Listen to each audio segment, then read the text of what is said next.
name's Erin Altemus. I'm originally from Wisconsin, and I moved here with my husband, Matt Schmidt, a little over 10 years ago.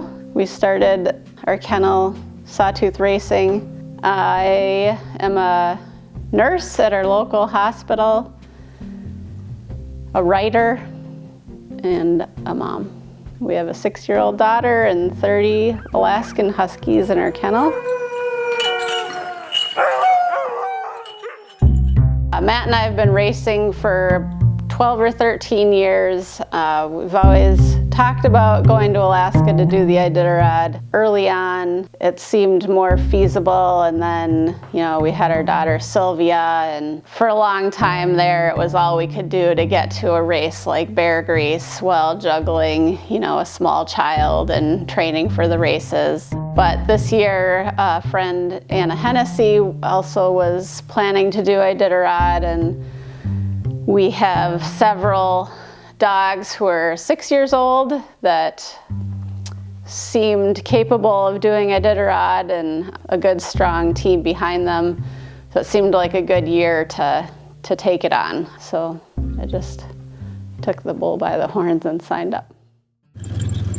We didn't get a sled run in until mid-January. So we've been training on an ATV with the dogs all the way through this time, and we've never had to train so long on the ATV before, so I feel like I was in new territory that I've never been in before, constantly dealing with challenges, and certainly really affected my mood, and that affects the dogs too. Every week I'd keep thinking maybe we could hold off on doing a big run this week, because next week I'm sure it'll snow. And then it didn't come, and didn't come, and didn't come. When they canceled Bear Grease, we could kind of see that coming before they even announced the decision, and we started making plans to just take off to Alaska early in hopes of running a race up in Alaska.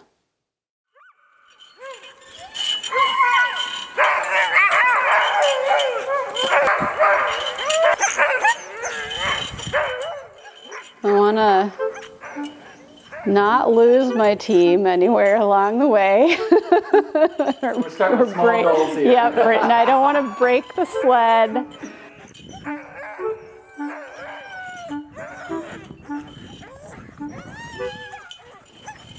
No frostbite. I don't want to get caught in any big blizzards on the coast. There's all the big fears, right? Like you think about all the very scary things that can happen, and no big moose encounters. So if none of those very scary things happen, then I guess we're doing great. And then just finish, right? No major dog injuries, right? If everyone comes out of there happy and healthy, then I should be happy too. It's right around 1,000 miles. The sleep deprivation is very, very challenging. I mean, I think it gets to a point for a lot of people where you're just on the sled kind of nodding off because you're just that tired. And a lot of people wrap something around their wrist or whatever so they don't fall off their sled because you're that tired where you will fall off, you're sleeping. What I think people a lot of times don't understand about Iditarod is that you don't have anyone helping you along the way. It's just the musher. From there on out, it's just me.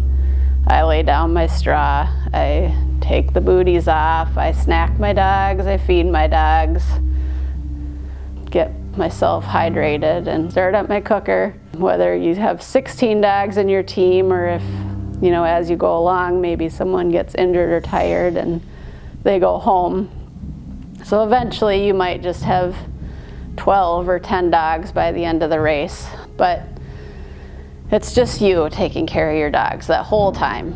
And so sometimes you only get an hour or two nap at a checkpoint, and then you booty them back up and feed them again and roll on out.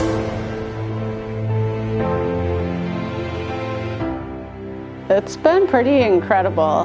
Huge amount of support from so many businesses and individuals. It's pretty incredible.